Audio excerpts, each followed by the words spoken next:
May kamag-anak ba kayong Francis Leo Marcos? Wala.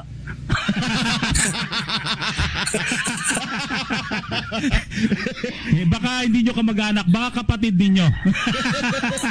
Sira. Siguro. Hindi, hindi lang ano yun, marami yan. Maraming ganyan.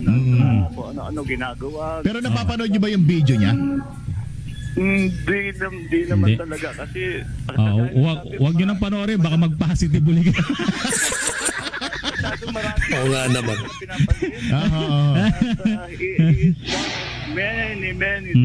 Marami nang ganyan. So, nabayaan mo sila. Ginagawa. Ang sinasabi lang namin. Pagka ayan maraming nag-aabang kasi. Kung sinong totoo, sinong hindi. Alam niyo kaya namin naitanong, Senator, tambak ho kami ng tanong dito. Dito sa stasyon, may kinalaman nga diyan sa Francis Leo Marcos na yan na sinasabing kamag-anak ninyo. Nagpapakilalang kamag-anak ninyo. Hindi ko alam kung saan nangyari yan. Hindi unang-una hindi talaga yung Marcos, kaya hindi ko alam kung anong pero nakakatulong daw siya, tumulong siya. Diba? Wag pag humingi ng pera, wag yung bibigyan.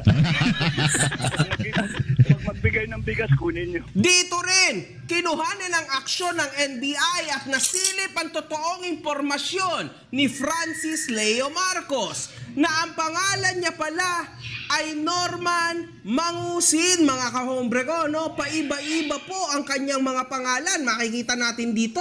Ang gulo po ng totoong pagkakakilanlan ng scammer na ito. Kakaiba, mga kahombre ko.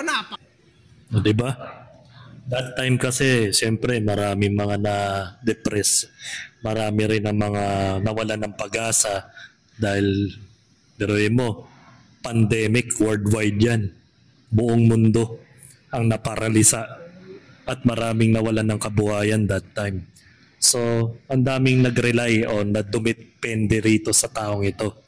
Kaya naisip niya na siguro tinake advantage ni tarantadong Norman Mangusin na ito na gawan niya ng palabas ang mga gimmick na ginagawa niya, which is nagpanggap siya na isang kamag-anak ng pamilyang Marcos, pero malinaw sa tubig ng kanal na hindi po siya kamag-anak ng pamilyang Marcos.